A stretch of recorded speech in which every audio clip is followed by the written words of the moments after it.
Je voudrais céder maintenant la parole à monsieur le député Jean-Félix Acquaviva pour une présentation également en tant qu'intervenant.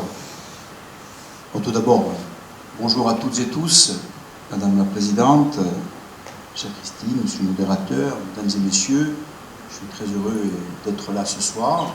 L'assistance est nombreuse, elle a l'air très attentive.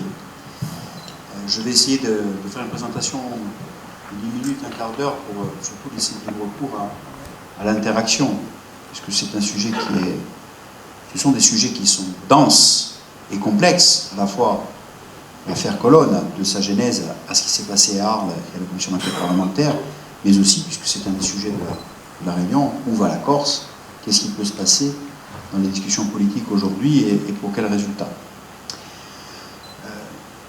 Donc j'ai été amené effectivement à présider la commission d'enquête visant à faire la lumière sur ce qui s'est passé à Arles. Alors déjà, c'est une commission d'enquête que nous avons voulu. La commission d'enquête parlementaire faisait suite évidemment à l'inspection, une première mission qui était la mission interne de l'inspection générale de la justice, qui a été faite par des magistrats, qui avaient déjà conclu un certain nombre de choses d'un point de vue interne, au sens de l'administration pénitentiaire et judiciaire, qui avait été lancée par le gouvernement suite effectivement aux manifestations qui avaient eu lieu en 2022.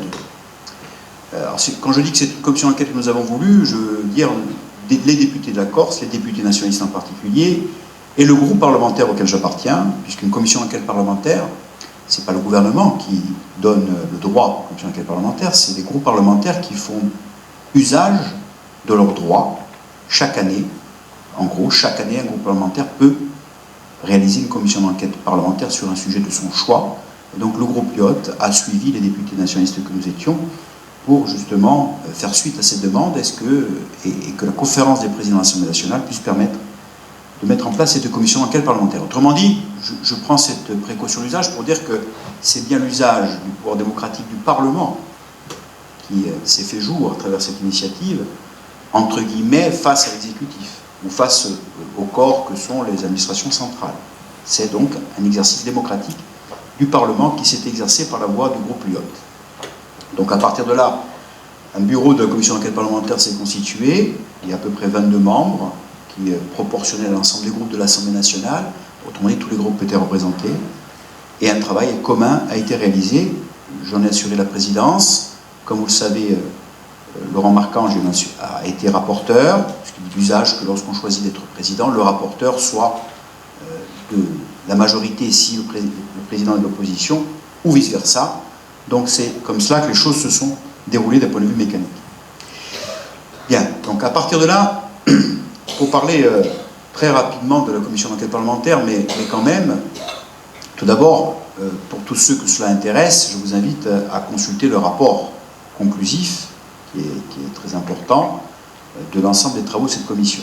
La commission parlementaire, ça a été 38 auditions, à peu près 80 personnes interrogées, l'ensemble des corps d'administration d'État responsables, je parle de l'administration judiciaire, l'administration pénitentiaire, mais aussi les services de renseignement, la DGSI, la DGSE, le service national de renseignement pénitentiaire, les responsables politiques, donc l'ancien Premier ministre, ou du moins le Premier ministre en exercice au moment des faits, Jean Castex, les anciens gardes des Sceaux, dans l'histoire longue. Donc nous avons fait un travail quand même assez exhaustif d'audition, y compris jusqu'aux agents pénitentiaires d'Arles, parce que la difficulté de la commission d'enquête parlementaire, c'est que nous ne pouvions pas mordre sur le champ de l'enquête judiciaire. Mais pourtant, nous pouvions nous y approcher.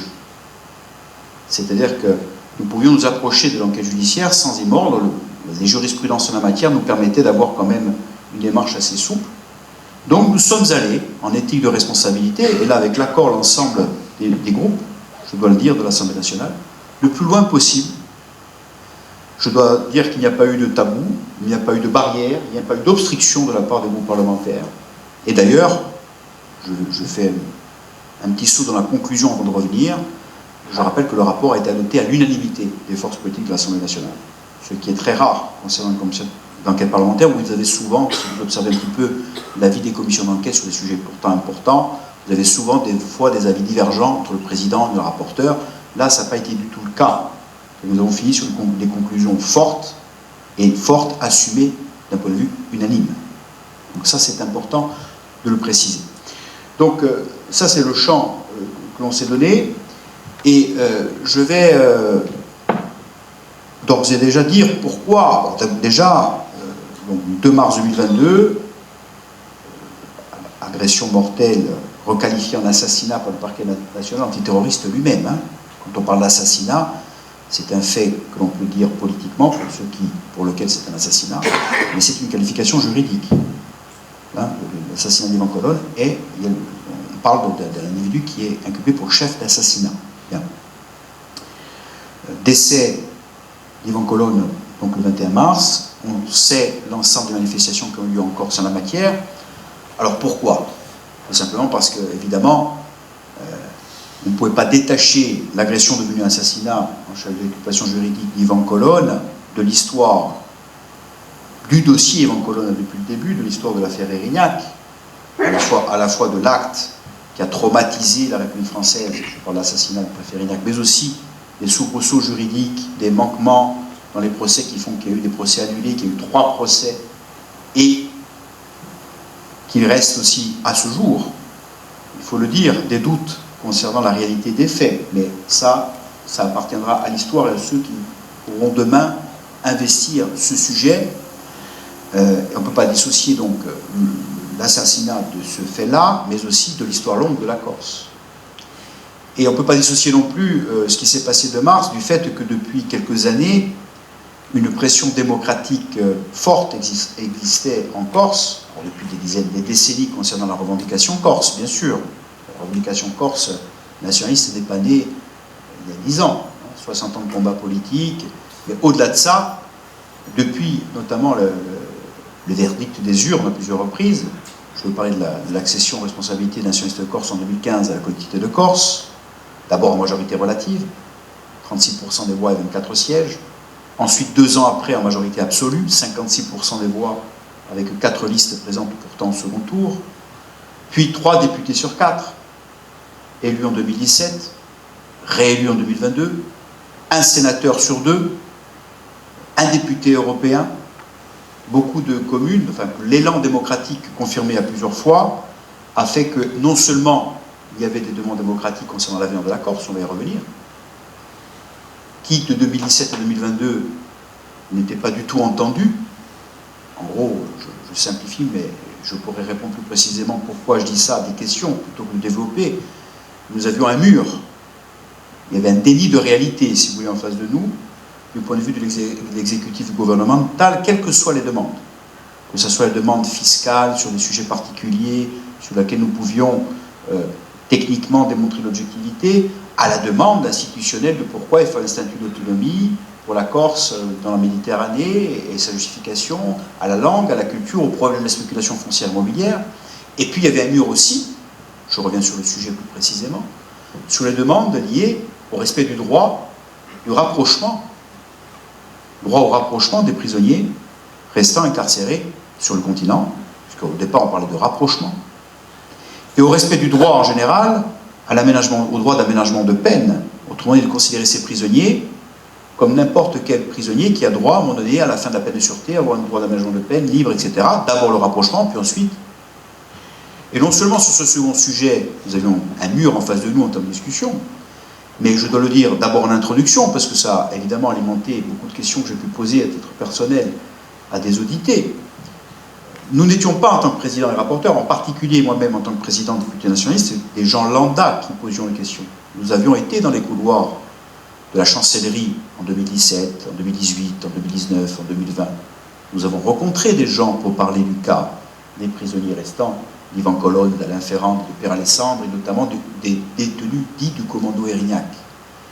Et on sait très bien, sans trahir aucun secret lié à la confidentialité des échanges, et je l'ai dit en commission comme je vous le dis ce soir, ce qui nous a été rétorqué, autrement dit de l'impossibilité de les rapprocher, non pas pour des raisons de droit, mais parce qu'il s'agissait de l'assassinat du préfet Erignac, et parce qu'il y avait en haut lieu, et familialement, et dans un corps donné qui est le corps préfectoral, une pression qui fait que c'était une cause sacrée.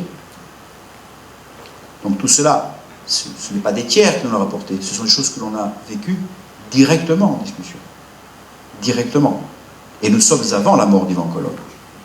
Nous sommes en 2018, nous sommes en 2019, nous sommes en 2020, nous sommes en 2021. Donc, évidemment, l'ensemble de ces données étaient connues et fait que l'ensemble de ces choses était très suivi par la société corse. Et donc l'assassinat d'Ivan Colom a conduit à l'explosion dans la rue, des dizaines de milliers de personnes dans la rue à plusieurs fois, à plusieurs reprises, des violences, parce que c'était un torrent, un volcan qui sortait face au déni démocratique depuis 2015-2017, sur l'ensemble des données et des revendications, et face à ce qui apparaissait comme une injustice ultime, flagrante, énorme, qui est que non seulement on a appliqué à des hommes plus que leur peine, et à leur famille, mais en plus, en l'espèce, on lui a appliqué la capacité de mourir en prison par assassinat, alors qu'il n'aurait jamais dû être à Arles, si on avait appliqué le respect du rapprochement. Donc ça, c'est une explosion qui effectivement est sortie, et qui fait que ça crée une situation politique, la plus mauvaise pour le gouvernement. Je lis un petit peu le deux sujets, si vous me permettez, pour éviter, c'est-à-dire le contenu de la commission d'enquête et le contexte politique. Comme ça, je vais revenir sur le fond de la commission d'enquête, qui a fait que des observateurs ont dit que c'était la plus mauvaise réponse pour un gouvernement de répondre à une revendication d'autonomie que de céder à la violence. C'était le propos médiatique de l'époque, mars 2022. Mais le gouvernement s'est mis dans cette situation. C'est-à-dire la faute première, c'était le déni démocratique. C'était l'incapacité du compromis politique avec quelque chose, et la verticalité absolue qui était appliquée aux revendications institutionnelles, économiques, sociales et culturelles des Corses, et en particulier en termes humanitaires sur la question des prisonniers. Donc on renvoyait évidemment la balle à cette incapacité qui fait qu'effectivement le gouvernement d'Aumur ne pouvait qu'à 2 mois et demi des présidentielles, parce que c'est une affaire qui aurait pu coûter la présidentielle à Emmanuel Macron. C'était un petit peu notre grotte d'Ouvéa, plus, je veux dire par là qu'aujourd'hui on peut en parler avec un peu de recul. Il y aurait très bien avoir beaucoup plus de drames lors des manifestations qu'il y en a eu. Il aurait pu avoir une situation hors de contrôle. Nous n'étions pas dans un simple problème de maintien de l'ordre. Nous étions dans une ambiance insurrectionnelle, ce qui n'est pas du tout la même chose. Donc évidemment, pour un gouvernement, il était difficile de répondre autrement, connaissant le problème insurrectionnel qui se développait, que de pouvoir essayer même si nous n'étions pas dupes sur la capacité, ensuite, à savoir si nous allions tenir la rampe sur les discussions, et je reviendrai dans un second temps. Sur la commission d'enquête elle-même, on peut dire à quoi servait une commission d'enquête parlementaire, puisqu'il y a une mission de l'inspection générale de la justice d'un côté, donc l'enquête interne avant la commission d'enquête parlementaire, avant le Parlement, et puis il y a une enquête judiciaire. Alors, premièrement, par nature, la commission d'enquête parlementaire, dans ses auditions, dans ses questionnements, va plus loin que ce que peut faire un juge dans une enquête judiciaire. C'est-à-dire qu'un juge ne va pas naturellement, si le Parlement ne s'en saisit pas, aller chercher les anciens premiers ministres, gardes des Sceaux, ou le service national de relations pénitentiaires au niveau national, ou la direction d'administration pénitentiaire au niveau, pour croiser l'ensemble des données entre la genèse de la gestion d'Ivan Colom, des Longabé, jusqu'aux faits. Il ne va pas faire ça un juge. Or, nous le faisons, nous l'avons fait, pour élaguer et débroussailler un certain nombre de questionnements qui doivent permettre, normalement, aux juges et évidemment aux avocats, de pouvoir se saisir des conclusions de manière plus précise.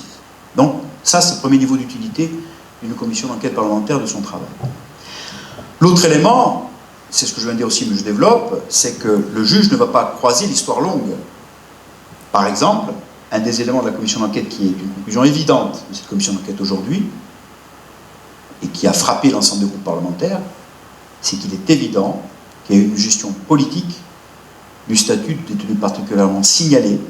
C'est un statut qui, je le rappelle, ne concerne en France que 270 détenus sur 70 000.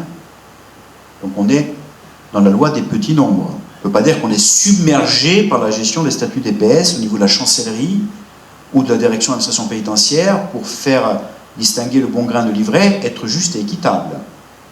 C'est donc l'excuse qu'on est noyé sous les dossiers n'existe pas.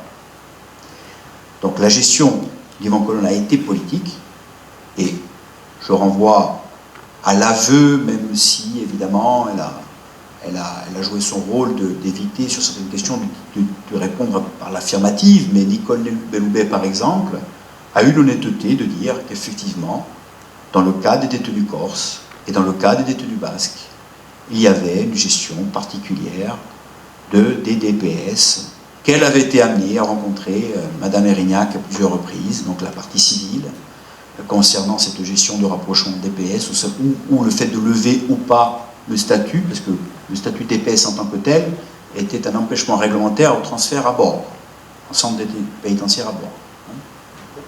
Rappelez juste, monsieur le député, que signifie DPS. Alors, DPS, c'est le statut de détenu particulièrement signalé. Vous avez un ensemble, c'est-à-dire un ensemble de critères réglementaires. Vous avez à peu près 6 critères réglementaires. Il suffit de remplir un des critères pour que l'administration ou le politique, puisqu'in fine c'est le politique qui choisit, c'est-à-dire la chancellerie, le ministre, décide de maintenir ce statut. Alors qu'est-ce que ça veut dire d'être DPS? Ça veut dire tout simplement que, et ça amplifie le fait qu'il y a eu faute de l'État par nature dès le départ, hein, concernant l'assassinat d'Yvan Collonne. Normalement les DPS sont surveillés comme le lait sur le feu. Voilà, en gros, ils doivent chaque jour, il y a des logiciels, le logiciel Genesis, où on doit remonter des informations précises, qu'ils se rasent, avec qui ils discutent, qu'est-ce qu'ils ont fait, à quoi ils ont joué, etc. Ils doivent avoir une cellule en face du Mirador. Toutes les 2 heures, on ouvre la lumière dans leur cellule nuit, donc la nuit évidemment. Ils ont une vigilance, une surveillance accrue, et la seule conséquence juridique du statut DPS, c'est justement la surveillance accrue dont doit faire l'objet. On parle de 270 détenus sur 70 000. Donc ça renforce le fait qu'il y a eu déjà par nature une faute, puisque tous les deux étaient DPS. Bon. Mais dans le traitement de DPS, il y a la situation pénale, c'est-à-dire en raison de l'acte commis, on peut vous laisser avec ce statut, quelle que soit votre évolution en prison. Or, en l'espèce, nous avions 2 détenus, et ça a été un des éléments apportés par la commission d'enquête, Yvan Collonne d'un côté et Longabé de l'autre, où d'un côté, l'ensemble des auditions, je simplifie, je synthétise évidemment, hein, sinon ça serait trop long, disent parcours correct, très correct, peu ou pas d'incidents, fait des projets pédagogiques pour les enfants, pour faire des bandes dessinées dans les ateliers pour les services d'insertion, pour lequel on maintenait son statut DPS, non pas en raison de son parcours ou de sa dangerosité qui était supposée pratiquement par les agents comme nulle en termes de risque d'évasion, mais par rapport à l'acte et au retentissement médiatique si un jour il pensait pouvoir s'évader. Et puis de l'autre, vous avez Longabé, donc qui est effectivement terroriste islamiste, dont la commission d'enquête a démontré, n'était pas su avant la commission d'enquête, a démontré qu'il était qualifié par les services de renseignement comme haut du spectre, c'est-à-dire en gros, avant de rentrer en milieu carcéral, Longabé était connu par la DGSE et la DGSI comme faisant partie des 10-15 plus dangereux sur les 2000 terroristes islamistes détenus en France. C'était le haut du pavé, pour prendre le propos de la DGSE. Donc il était connu avant d'entrer en milieu carcéral pour ça. Il a eu des incidents réitérés dans tous ces centres. Il a eu des incidents à Arles qui nous ont été cachés d'abord en commission des lois le 30 mars 2022 en audition par la directrice, et pourtant il a eu un emploi au service général avec liberté de mouvement, y compris 3 semaines après avoir fait un incident et placé en domicile. Donc un parcours, je dirais, chaotique, classé haut du spectre, un parcours où il aurait dû aller à plusieurs reprises, à 4 reprises au moins, en quartier d'évaluation de la radicalisation, mais pour une des 4 fois, le parquet national antiterroriste s'y est opposé. Pour les autres fois d'après, la directrice d'Arles n'a pas transmis les procès-verbaux des commissions unanimes en disant il faut l'envoyer vite en évaluation de la radicalisation. Bon, vous voyez des choses dans des commissions où veut mourir par l'islam, dit qu'il va passer à l'acte. Je pense que pas besoin d'autres éléments. Ces éléments-là sont ressortis dans la commission d'enquête, mais ils sont déjà ressortis dans la mission d'inspection de la justice. Donc on a évidemment la photographie de deux détenus qui, la commission d'enquête conclut, premièrement évidemment il y a une gestion politique du DPS d'Yvan Colonne, très rigoureuse, et inversement, il y a une mansuétude concernant le parcours d'Elongabé. Je pourrais revenir sur ce point et donner des éléments plus détaillés de cette conclusion assumée par l'ensemble des groupes politiques. L'autre élément, c'est l'ensemble des zones d'ombre sur l'acte lui-même. Bon, quand vous dites, je vais prendre un seul fait, donc acté par la mission inspection générale de justice, mais acté par la commission d'enquête. Où, bon, les vidéos, le scénario au jour des vidéos n'était pas sur les salles d'activité. Autrement dit, on privilégie les coursives, les espaces extérieurs, donc sur l'écran de l'agent, parmi les 9 écrans qui tournent, ne tournent pas les écrans de la salle d'activité. La salle donc où il y a eu le drame.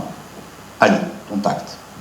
Puis on vous dit, les agents avaient la possibilité quand même d'appuyer sur la salle pour voir ce qui s'y passait, même si le scénario est autre chose. Ils ont la capacité de regarder quand même ce qui s'y passe, ils appuient sur un bouton, enfin une souris. Mais ils n'étaient pas suffisamment formés, ils n'avaient pas touché au matériel. Deuxième conclusion. Troisième conclusion. Si l'agent avait appuyé avec une souris sur la salle pour voir ce qui s'y passait, ce n'était pas l'image de la salle qui serait apparue à cause d'un défaut de paramétrage. Vous comprenez bien que quand des députés entendent ça, et l'ensemble des éléments sur des faits aussi graves, après il faut cumuler le fait qu'il y avait autour du couloir et de la salle, avec des fenêtres où il n'y avait pas d'oculus, pas de vitres donc, hein, où l'air libre passe, on peut tout entendre. Je rappelle que ça durait un quart d'heure quand même l'agression. C'est une éternité. Je ne sais pas si ça vous est arrivé de vous battre pour les hommes dans des matchs de football, moi ça m'est arrivé quand j'étais gosse. Déjà, 1 minute de bagarre, c'est une éternité. Alors un quart d'heure. Il y avait 5 détenus autour. Mais 2 dans la bibliothèque, 3 dans le gourbi, à quelques mètres.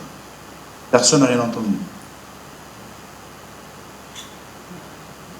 Au départ, en mars 2022, on nous dit le détenu l'agent qui a amené Elongabé, il s'éloigne parce qu'il doit préparer de l'arrivée de détenus qui doivent faire des formations dans le jardin pour l'horticulture. Et puis finalement, on vous dit ensuite, lors de la commission d'enquête parlementaire, que la formation n'existait pas ce jour-là.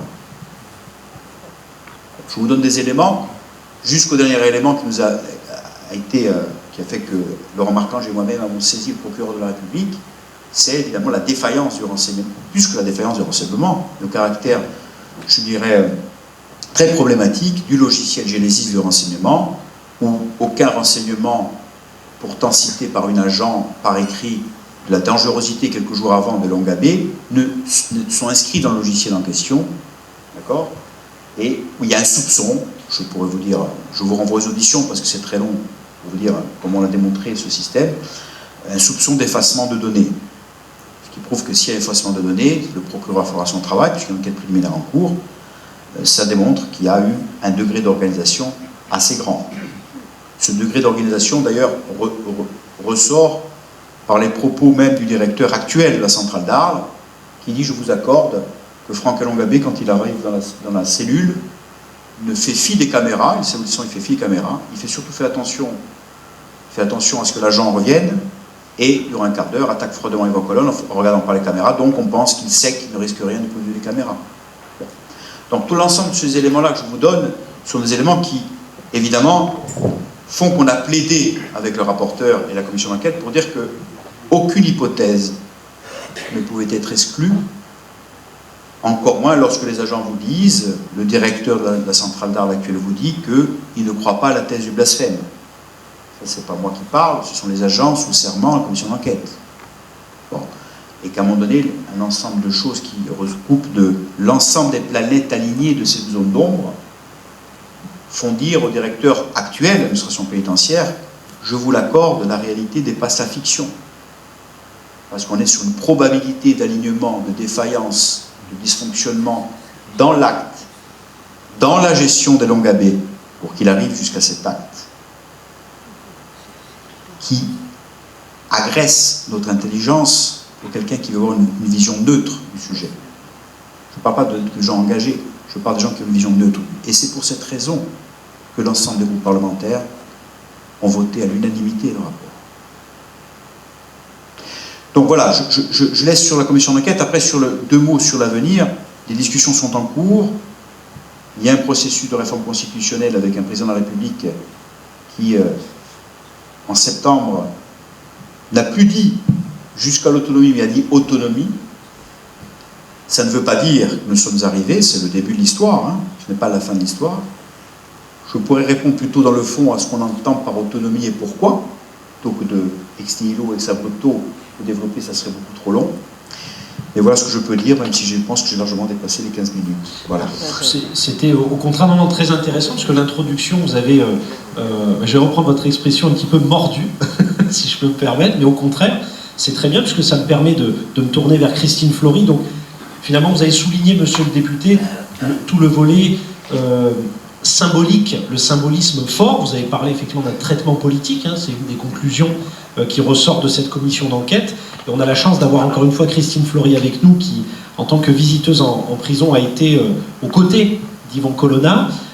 Moi, une question peut-être que j'aimerais poser, est-ce que finalement, avant justement mars 2022, est-ce qu'il était, si j'ose dire, menacé?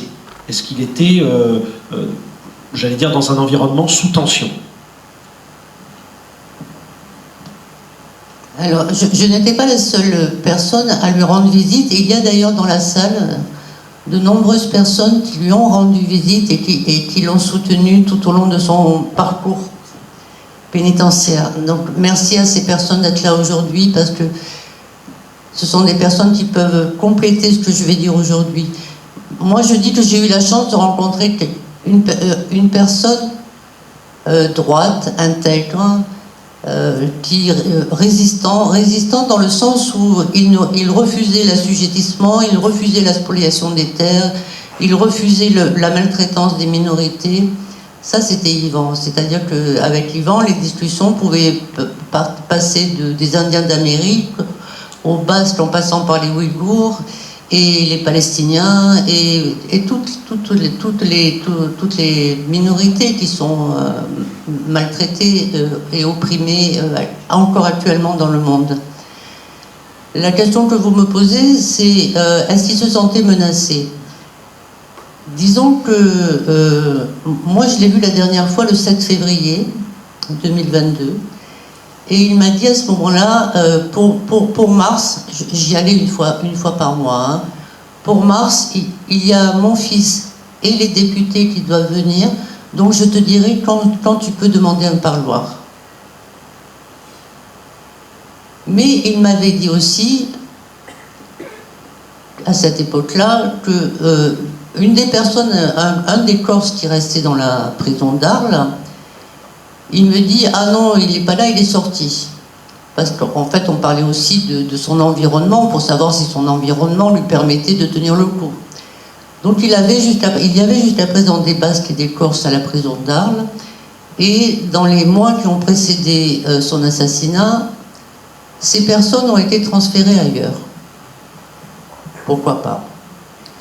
Le seul qui était très proche de lui, en tout cas par l'origine et par la cellule,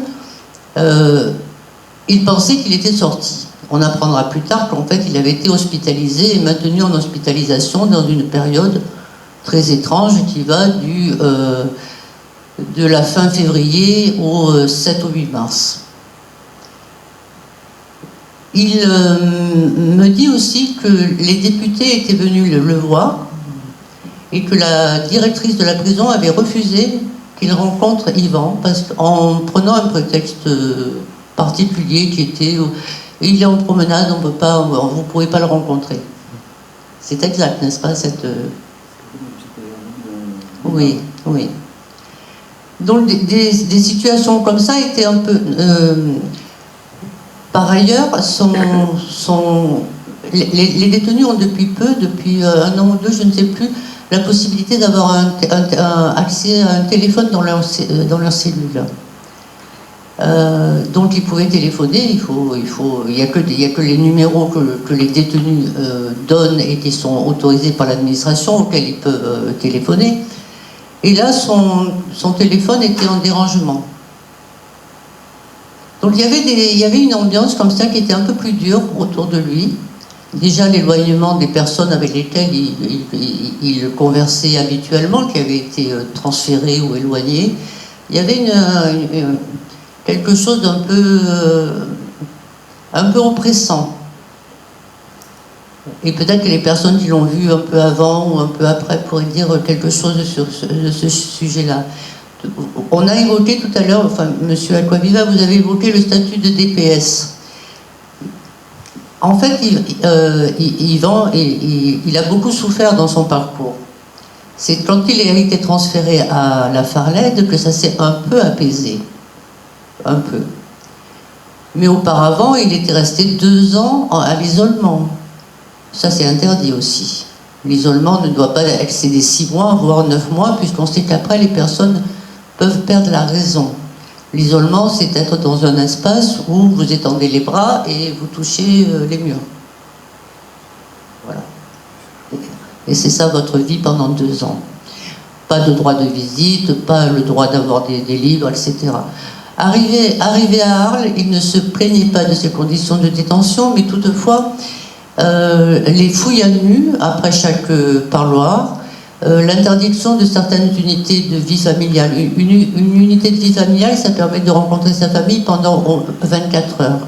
Ce qui est très utile lorsqu'il y a des déplacements de familles qui viennent voir des détenus qui sont incarcérés très très loin de leur famille, malgré que la loi préconise le rapprochement. Mais nous sommes dans une situation où la loi a été très très peu respectée, on va le dire comme ça. Donc les fouilles à nu, les changements de cellules brutalement le matin à 5 heures, les transferts de dossiers, les pertes d'affaires personnelles, parce que quand on vous transfère d'une cellule à l'autre, Yvan pouvait s'étonner que sa collection de timbres avait disparu, mais enfin bon, ça faisait partie de l'environnement. Donc il a beaucoup souffert dans son parcours.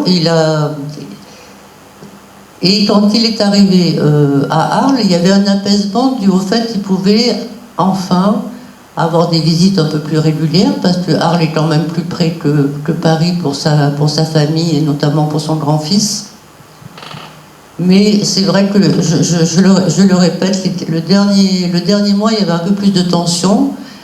Et dans ma naïveté, je pensais moi, et là c'est moi qui parle et non pas Yvan, et je regrette de parler alors qu'il n'est pas là pour me dire, pour me contredire, mais je pensais moi que c'était en train de s'apaiser, au contraire, et que puisqu'il y avait eu des parlementaires qui se déplaçaient et agissaient et intervenaient sans cesse, ça allait aboutir. Comme quoi je me trompais.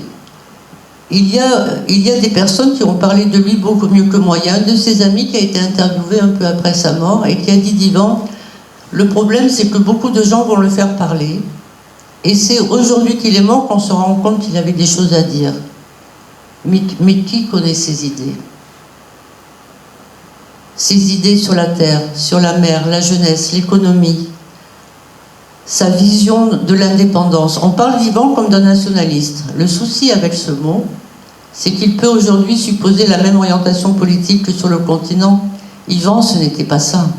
C'était le partage de la terre, l'humanisme, l'ouverture. C'est pourquoi je préfère le mot d'indépendantisme et se poser la question de la puissance politique, pas du pouvoir.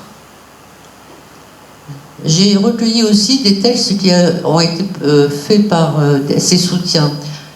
En dehors des personnes qui l'ont soutenu et qui sont aujourd'hui dans la salle, il y avait d'autres personnes très connues qui l'ont soutenu tout au long de son parcours, comme Monseigneur Jacques Gaillot, comme André Palcou de la Ligue des droits de l'homme de Corse, comme Yves Dutheil, comme Jacques Dutronc, Gisèle Halimi, qui avait apporté son soutien, Guy Bedos, qui a apporté son soutien, sans faille. Donc énormément de personnes l'ont soutenu et l'ont accompagné, ce qui certainement devait lui permettre de tenir. Parce qu'Yvan a tenu le coup jusqu'au bout. Vraiment, je peux vous assurer que c'est...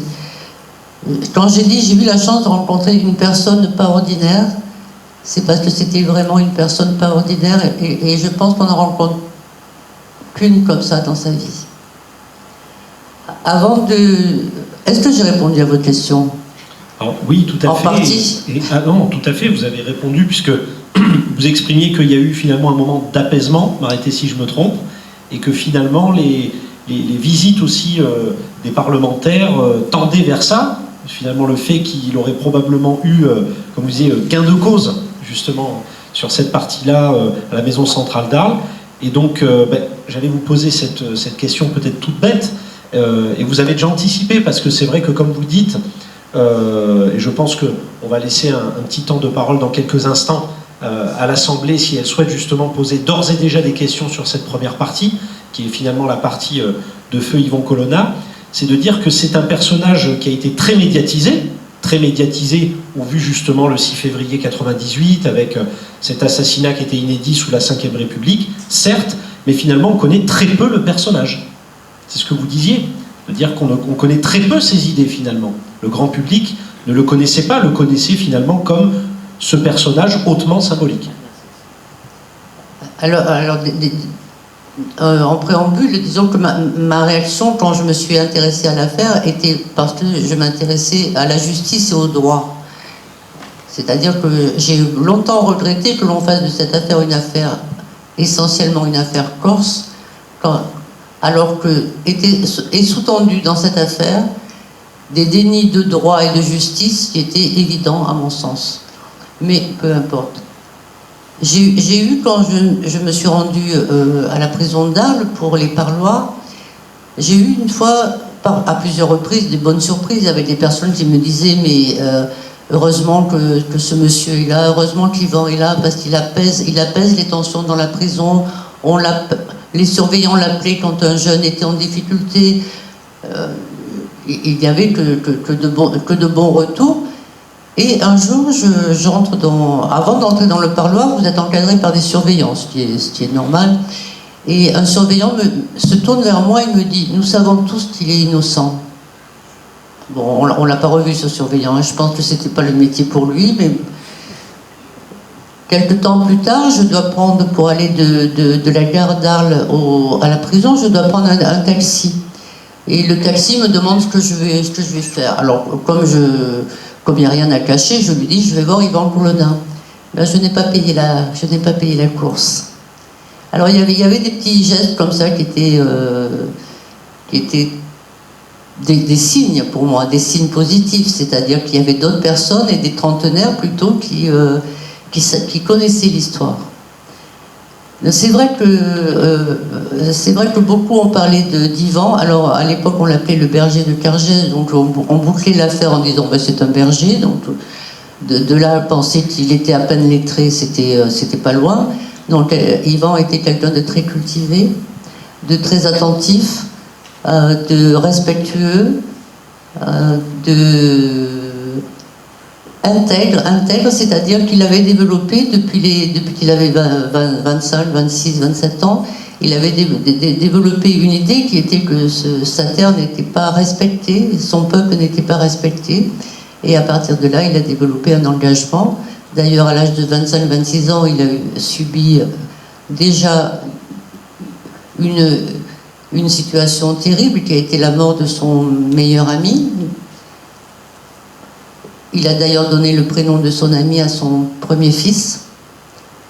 Et puis, il a dit aussi, Yvan, il faut s'en souvenir que quand son premier fils est né, nous sommes dans les années 90, il se détache peu à peu du mouvement indépendantiste parce qu'il a vieilli, parce qu'il a autre chose il a d'autres engagements, notamment familiaux.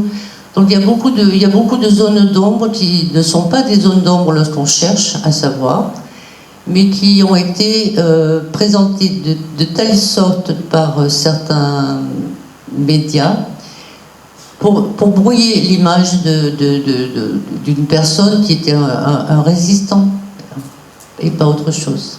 Alors justement, on m'avait fait toute la transition. Avant d'aborder la deuxième partie, je voudrais laisser peut-être un temps déjà de questions pour l'Assemblée, si des personnes, alors qui va inaugurer, hein, c'est toujours comme ça, s'il y a peut-être des premières questions sur cette première partie, autour justement de feu Yvon Colonna et du symbole qui, comme vous le savez, va forcément avoir une résonance sur l'actualité.